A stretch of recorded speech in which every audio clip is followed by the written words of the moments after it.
The Divinecomedy by Dante Alighieri.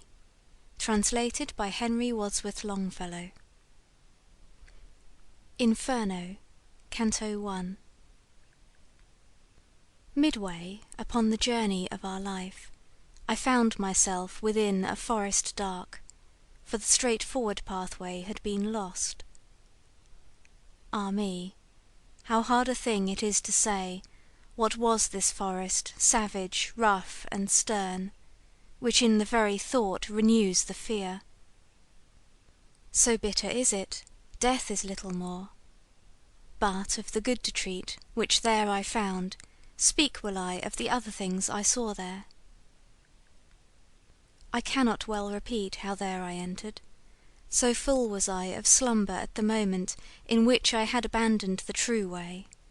But after I had reached a mountain's foot, at that point where the valley terminated, which had with consternation pierced my heart, upward I looked, and I beheld its shoulders, vested already with that planet's rays, which leadeth others right by every road.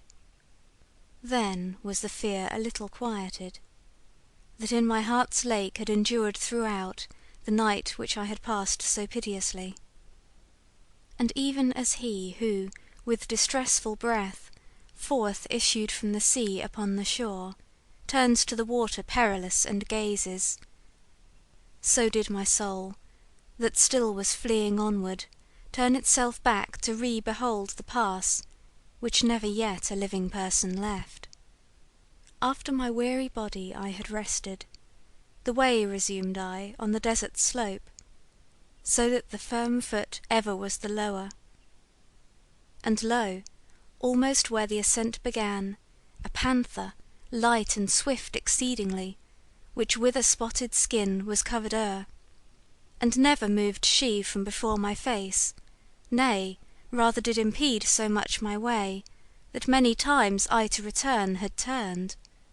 The time was the beginning of the morning, and up the sun was mounting with those stars, that with him were, what time the love divine at first in motion set those beauteous things, so were to me occasion of good hope, the variegated skin of that wild beast, the hour of time, and the delicious season, but not so much that did not give me fear, a lion's aspect which appeared to me. He seemed as if against me he were coming, with head uplifted, and with ravenous hunger, so that it seemed the air was afraid of him. And a she-wolf, that with all hungerings seemed to be laden in her meagreness, and many folk has caused to live forlorn. She brought upon me so much heaviness, with the affright that from her aspect came, that I the hope relinquished of the height. And as he is who willingly acquires, and the time comes that causes him to lose, who weeps in all his thoughts and is despondent, e'en such made me that beast withouten peace, which, coming on against me by degrees, thrust me back thither where the sun is silent. While I was rushing downward to the lowland, before mine eyes did one present himself, who seemed from long continued silence hoarse. When I beheld him in the desert vast, "Have pity on me," unto him I cried, "whiche'er thou art, or shade, or real man." He answered me, "Not man, man once I was, and both my parents were of Lombardy, and Mantuans by country both of them. Sub Julio was I born, though it was late, and lived at Rome under the good Augustus, during the time of false and lying gods. A poet was I, and I sang that just, son of Anchises, who came forth from Troy, after that Ilion the superb was burned. But thou, why'st go thou back to such annoyance? Why climb'st thou not the Mount Delectable, which is the source and cause of every joy? Now, art thou that Virgilus, and that fountain which spreads abroad so wide a river of speech?" I made response to him, with bashful forehead. "Oh, of the other poets honour and light avail me the long study and great love that have impelled me to explore thy volume. Thou art my master, and my author thou art alone the one from whom I took the beautiful style that has done honour to me. Behold the beast for which I have turned back, do thou protect me from her, famous sage, for she doth make my veins and pulses tremble." "Thee it behoves to take another road," responded he, when he beheld me weeping, "if from this savage place thou wouldst escape; because this beast, at which thou criest out, suffers not any one to pass her way, but so doth harass him that she destroys him; and has a nature so malign and ruthless, that never doth she glut her greedy will, and after food is hungrier than before. Many the animals with whom she weds, and more they shall be still, until the greyhound comes, who shall make her perish in her pain. He shall not feed on either earth or pelf, but upon wisdom, and on love and virtue. 'Twixt feltro and feltro shall his nation be. Of that low Italy shall he be the saviour, on whose account the maid Camilla died. Euryalus, Turnus, Nisus of their wounds. Through every city shall he hunt her down, till he shall have driven her back to hell, there from whence envy first did let her loose.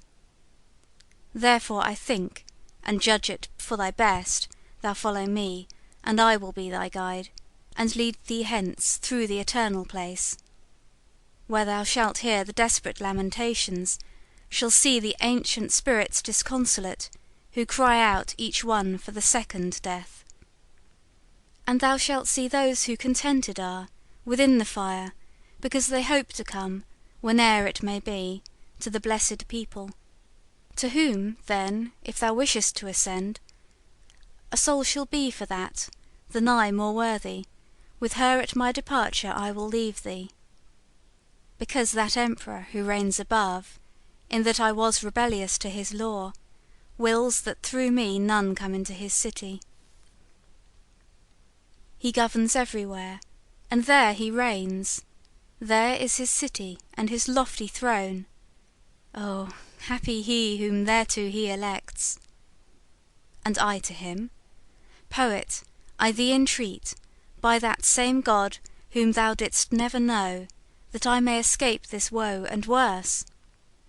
Thou wouldst conduct me there, where thou hast said, that I may see the portal of St. Peter, and those thou makest so disconsolate." Then he moved on, and I behind him followed. End of Canto 1. Inferno, Canto 2.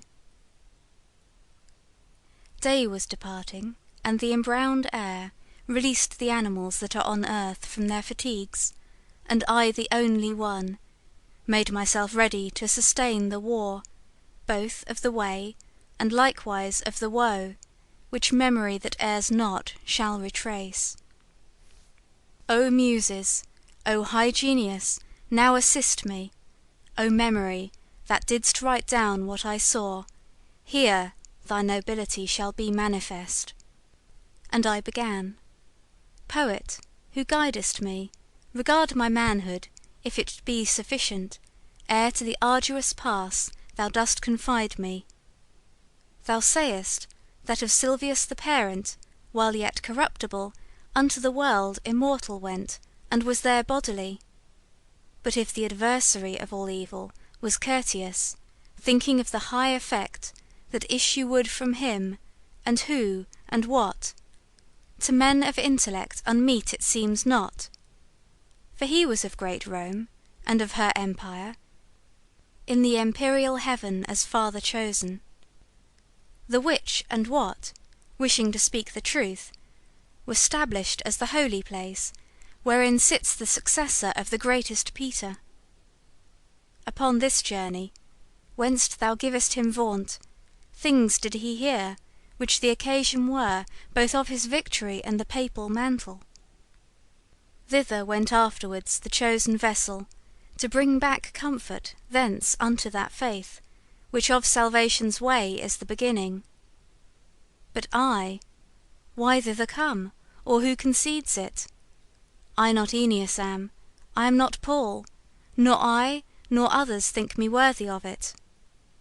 Therefore, if I resign myself to come, I fear the coming may be ill advised. Thou art wise, and knowest better than I speak.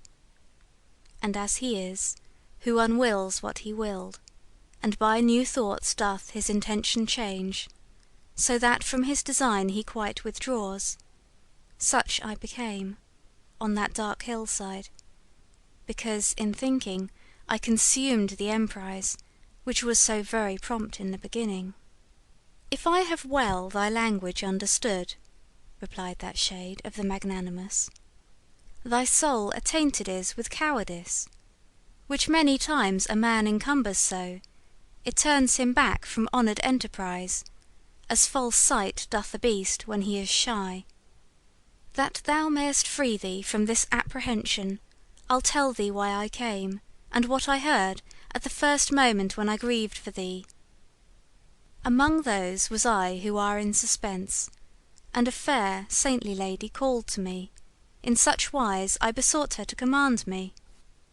Her eyes were shining brighter than the star, and she began to say, gentle and low, with voice angelical, in her own language, O spirit, courteous of Mantua, of whom the fame still in the world endures, and shall endure, long lasting as the world, a friend of mine, and not the friend of fortune, upon the desert slope is so impeded upon his way that he is turned through terror, and may, I fear, already be so lost that I too late have risen to his succour, from that which I have heard of him in heaven. Bestir thee now, and with thy speech ornate, and with what needful is for his release, assist him so that I may be consoled. Beatrice am I, who do bid thee go. I come from there, where I would fain return. Love moved me, which compelleth me to speak. When I shall be in presence of my Lord, full often will I praise thee unto him. Then paused she, and thereafter I began. O Lady of virtue, thou alone through whom the human race exceedeth all contained within the heaven that has the lesser circles, so grateful unto me is thy commandment, to obey if 'twere already done were late. No farther needst thou ope to me thy wish. But the cause tell me why thou dost not shun the here descending down into this centre, from the vast place thou burnest to return to. Since thou wouldst fain so inwardly discern, briefly will I relate, she answered me, why I am not afraid to enter here. Of those things only should one be afraid, which have the power of doing others harm. Of the rest, no, because they are not fearful. God in his mercy such created me, that misery of yours attains me not, nor any flame assails me of this burning.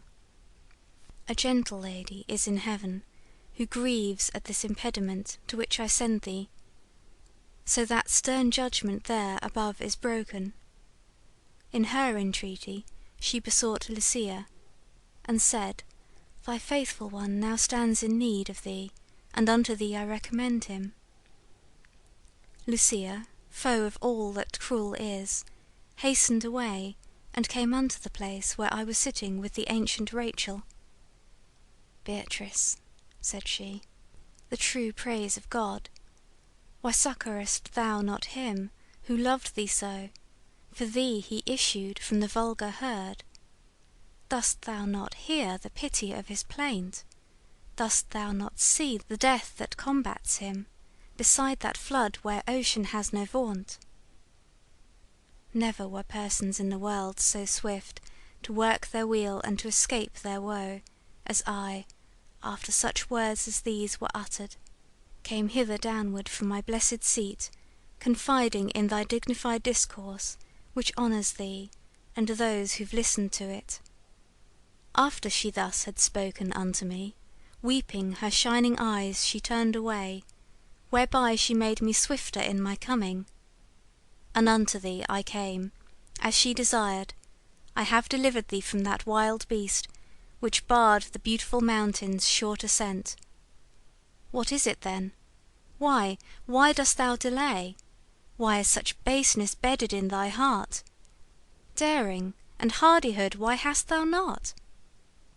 Seeing that 3 such ladies benedight are caring for thee in the court of heaven, and so much good my speech doth promise thee, even as the flowerets, by nocturnal chill, bowed down and closed when the sun whitens them, uplift themselves all open on their stems, such I became with my exhausted strength, and such good courage to my heart there coursed, that I began like an intrepid person. Oh, she compassionate who succoured me, and courteous thou who hast obeyed so soon the words of truth which she addressed to thee. Thou hast my heart so with desire disposed to the adventure with these words of thine, that to my first intent I have returned.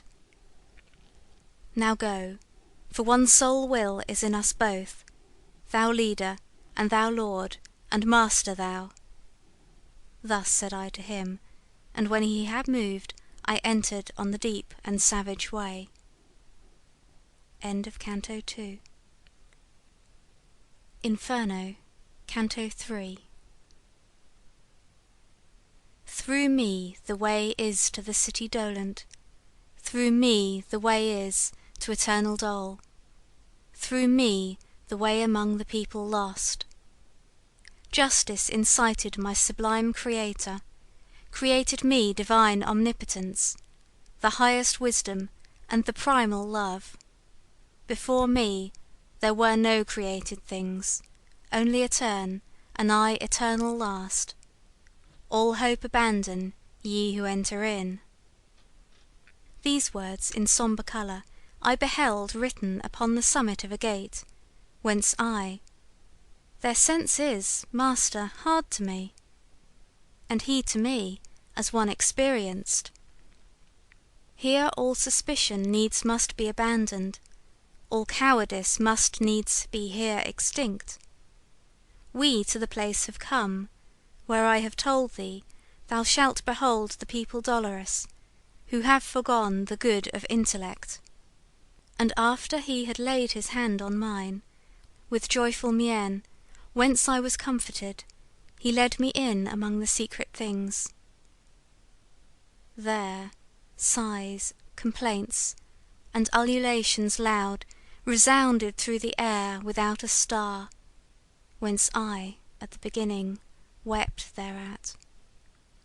Languages diverse, horrible dialects, accents of anger, words of agony, and voices high and hoarse with sound of hands, made up a tumult that goes whirling on, for ever in that air, for ever black, even as the sand doth when the whirlwind breathes. And I, who had my head with horror bound, said, "Master, what is this which now I hear? What folk is this, which seems by pain so vanquished?"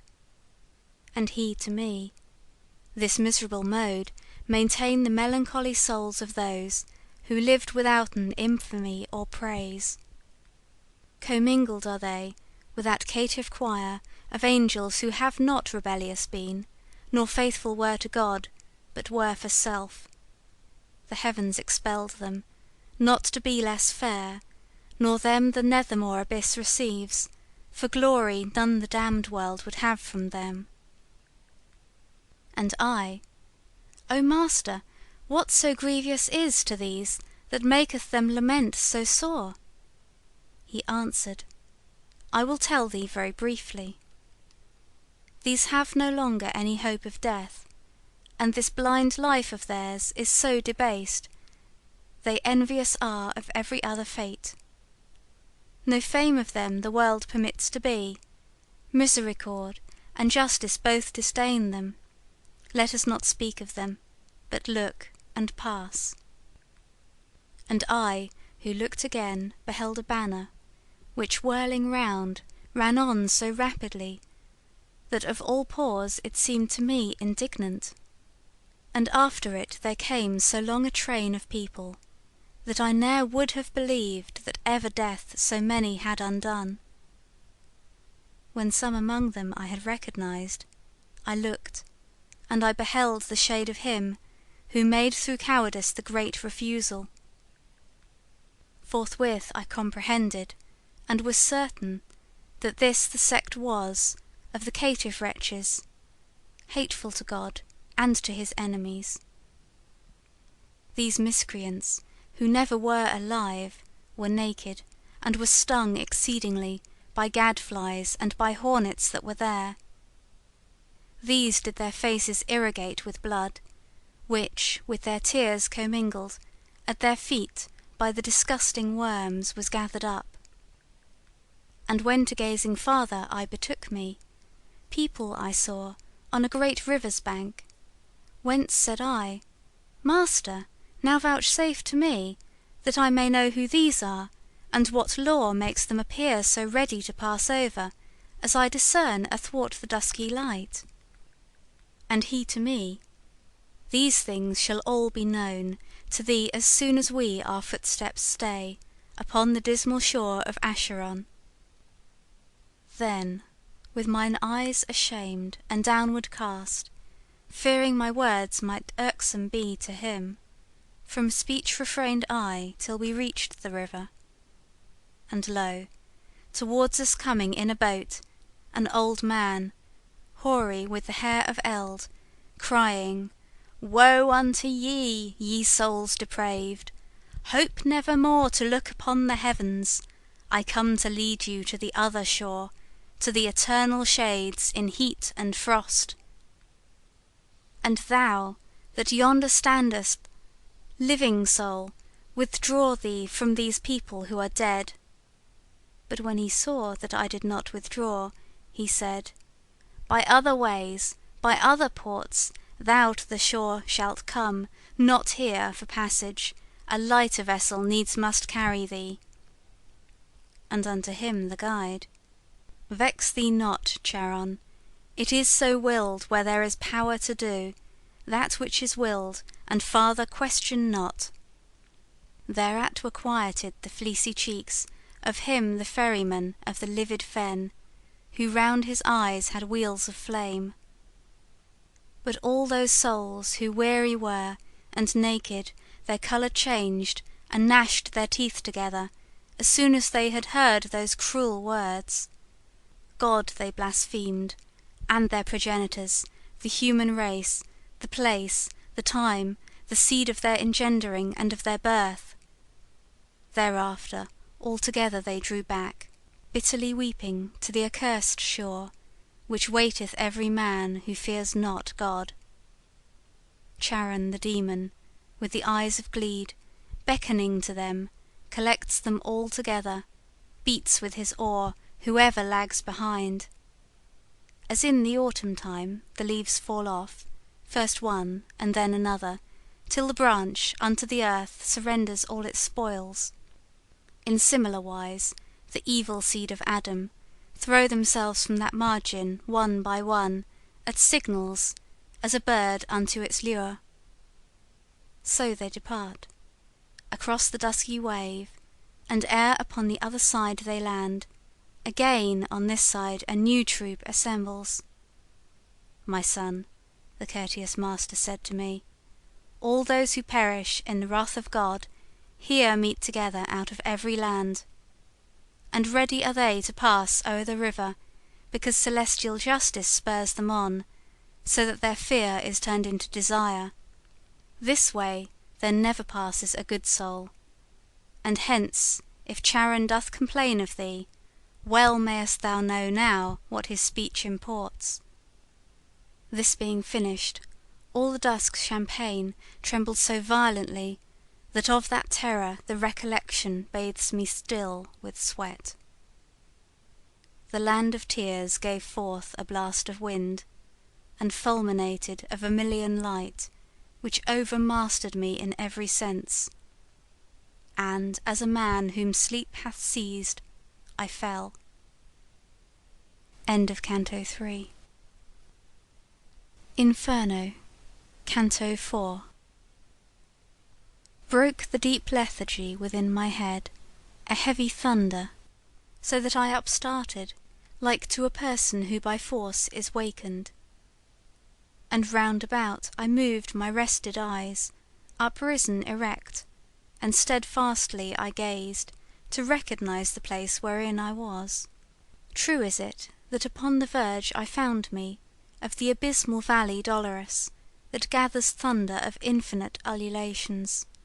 Obscure, profound it was, and nebulous, so that by fixing on its depths my sight, nothing whatever I discerned therein. Let us descend now into the blind world, began the poet, pallid utterly. I will be first, and thou shalt second be. And I, who of his colour was aware, said, how shall I come if thou art afraid, who art wont to be a comfort to my fears? And he to me, the anguish of the people who are below here in my face depicts that pity for which terror thou hast taken. Let us go on, for the long way impels us. Thus he went in, and thus he made me enter the foremost circle that surrounds the abyss. There, as it seemed to me from listening, were lamentations none, but only sighs, that tremble made the everlasting air. And this arose from sorrow without torment, which the crowds had, that many were and great, of infants, and of women, and of men. To me the master good, thou dost not ask what spirits these, which thou beholdest are? Now will I have thee know, ere thou go farther, that they sinned not, and if they merit had, 'tis not enough, because they had not baptism, which is the portal of the faith thou holdest. And if they were before Christianity, in the right manner they adored not God, and among such as these am I myself. For such defects, and not for other guilt, lost are we, and are only so far punished, that without hope we live on in desire. Great grief seized on my heart when this I heard, because some people of much worthiness I knew, who in that limbo were suspended. Tell me, my master, tell me, thou my lord, began I, with desire of being certain of that faith which overcometh every error. Came any one by his own merit hence, or by another's, who was blessed thereafter? And he, who understood my covert speech, replied, I was a novice in this state, when I saw hither come a mighty one, with sign of victory incoronate. Hence he drew forth the shade of the first parent, and that of his son Abel, and of Noah, of Moses the lawgiver, and the obedient Abraham patriarch, and David king, Israel with his father and his children, and Rachel, for whose sake he did so much, and others many, and he made them blessed.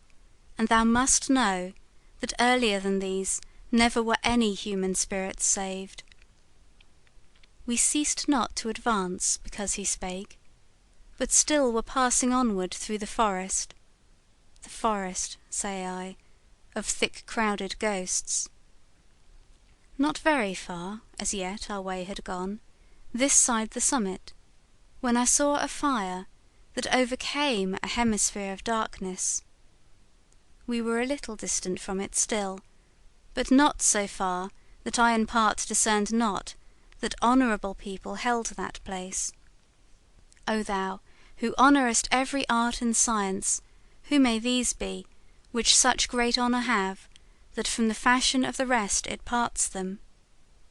And he to me, the honourable name that sounds of them above there in thy life wins grace in heaven that so advances them.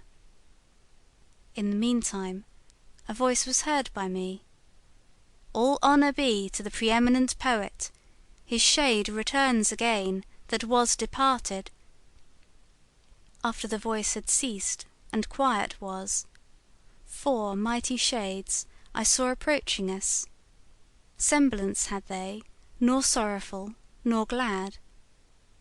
"To say to me," began my gracious master, "him with that falchion in his hand behold, who comes before the three, even as their lord. That one is Homer, poet sovereign. He who comes next is Horace, the satirist. The third is Ovid, and the last is Lucan. Because to each of these with me applies the name that solitary voice proclaimed, they do me honour, and in that do well. Thus I beheld assemble the fair school of that lord of the song preeminent, who o'er the others like an eagle soars. When they together had discoursed somewhat, they turned to me with signs of salutation, and on beholding this my master smiled. And more of honour still, much more they did me, in that they made me one of their own band, so that the sixth was I, midst so much wit. Thus we went on, as far as to the light, things saying 'tis becoming to keep silent, as was the saying of them where I was. We came unto a noble castle's foot, 7 times encompassed with lofty walls, defended round by a fair rivulet. This we passed over, even as firm ground. Through portals 7 I entered with these sages. We came into a meadow of fresh verdure. People were there with solemn eyes, and slow, of great authority in their countenance. They spake but seldom, and with gentle voices. Thus we withdrew ourselves upon one side, into an opening luminous and lofty, so that they all of them were visible. There opposite, upon the green enamel, were pointed out to me the mighty spirits, whom to have seen I feel myself exalted.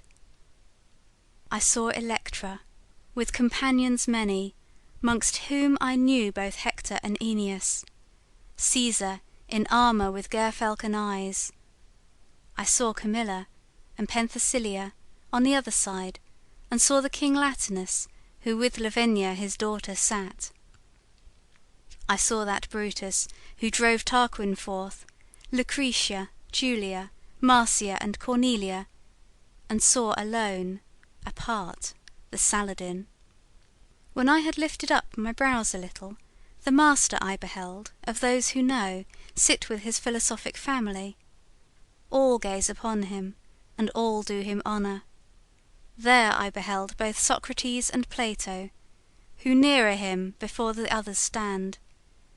Democritus, who puts the world on chance, Diogenes, Anaxagoras and Thales, Zeno, Empedocles, and Heraclitus. Of qualities I saw the good Collector, hight Discorides, and Orpheus saw I, Tully and Livy, and moral Seneca, Euclid, geometrician, and Ptolemy, Galen, Hippocrates, and Avicenna, Averroes, who the great comment made. I cannot all of them portray in full, because so drives me onward the long theme, that many times the word comes short of fact. The sixfold company in 2 divides, another way my sapient guide conducts me, forth from the quiet to the air that trembles, and to a place I come where nothing shines. End of Canto 4. Inferno, Canto 5. Thus I descended out of the first circle, down to the second, that less space begirds, and so much greater dole that goads to wailing. There standeth Minos horribly and snarls, examines the transgressions at the entrance, judges, and sends accordingly as he girds him. I say, that when the spirit evil born cometh before him, wholly it confesses, and this discriminator of transgressions seeth what place in hell is meet for it. girds himself with his tail as many times as grades he wishes it should be thrust down. Always before him many of them stand. They go by turns, each one unto the judgment. They speak, and hear, and then are downward hurled. O thou, that to this dolorous hostelry comest," said Minos to me, when he saw me, leaving the practice of so great an office, "look how thou enterest, and in whom thou trustest. Let not the portal's amplitude deceive thee." And unto him my guide, "Why criest thou too? Do not impede his journey fate ordained. It is so willed there where there is power to do that which is willed, and ask no further question." And now begin the dolesome notes to grow audible unto me. Now I am come there where much lamentation strikes upon me. I came into a place mute of all light, which bellows as the sea does in a tempest, if by opposing winds 'tis combated. The infernal hurricane that never rests, hurtles the spirits onwards in its rapine, whirling them round, and smiting it molests them. When they arrive before the precipice, there are the shrieks, the plaints, and the laments. There they blaspheme the puissance divine. I understand that unto such a torment the carnal malefactors were condemned, who reason subjugate to appetite. And as the wings of starlings bear them on, in the cold season, in large band and full, so doth that blast the spirits maledict. It hither, thither, downward, upward, drives them. No hope doth comfort them for evermore, not of repose, but even of lesser pain. And as the cranes go chanting forth their lays, making in air a long line of themselves, so saw I coming, uttering lamentations, shadows borne onward by the aforesaid stress. Whereupon said I, "Master, who are those people whom the black air so castigates?" "The first of those, of whom intelligence thou fain wouldst have," then said he unto me, "the empress was of many languages. To sensual vices she was so abandoned, that lustful she made licit in her law to remove the blame to which she had been led. She is Semiramis, of whom we read that she succeeded Ninus, and was his spouse. She held the land which now the Sultan rules. The next is she who killed herself for love, and broke faith with the ashes of Sychaeus. Then Cleopatra the voluptuous. Helen I saw, for whom so many ruthless seasons revolved, and saw the great Achilles, who at the last hour combated with love. Paris I saw, Tristan, and more than 1,000 shades did he name and point out with his finger, whom love had separated from our life. After that I had listened to my teacher, naming the dames of eld and cavaliers, pity prevailed, and I was nigh bewildered. And I began, "O poet, willingly speak would I to those two, who go together, and seem upon the wind to be so light." And he to me, "Thou'lt mark, when they shall be nearer to us, and then do thou implore them by love which leadeth them, and they will come. Soon as the wind in our direction sways them, my voice uplift I, 'O ye weary souls, come speak to us, if no one interdicts it.' As turtle doves, called onward by desire, with open and steady wings to the sweet nest, fly through the air by their volition borne, so came they from the band where Dido is, approaching us athwart the air malign, so strong was the affectionate appeal. O living creature, gracious and benignant, who visiting goest through the purple air us who have stained the world incarnadine, if were the King of the universe our friend, we would pray unto him to give thee peace, since thou hast pity on our woe perverse. Of what it pleases thee to hear and speak, that will we hear, and we will speak to you, while silent is the wind as it is now. Sitteth the city wherein I was born upon the sea shore where the Po descends, to rest in peace with all his retinue. Love, that on gentle heart doth swiftly seize, seized this man for the person beautiful that was taken from me, and still the mode offends me. Love, that exempts no one beloved from loving, seized me with pleasure of this man so strongly, that, as thou seest, it doth not yet desert me. Love has conducted us unto one death, Cain awaiteth him who quenched our life. These words were borne along from them to us. As soon as I had heard those souls tormented, I bowed my face, and so long held it down until the poet said to me, "What thinkest?" When I made answer, I began: Alas! how many pleasant thoughts, how much desire, conducted these unto the dolorous pass. Then unto them I turned me, and I spake, and I began: Thine agonies, Francesca, sad and compassionate to weeping make me. But tell me, at the time of those sweet sighs, by what and in what manner love conceded, that you should know your dubious desires? And she to me: There is no greater sorrow than to be mindful of the happy time in misery, and that thy teacher knows.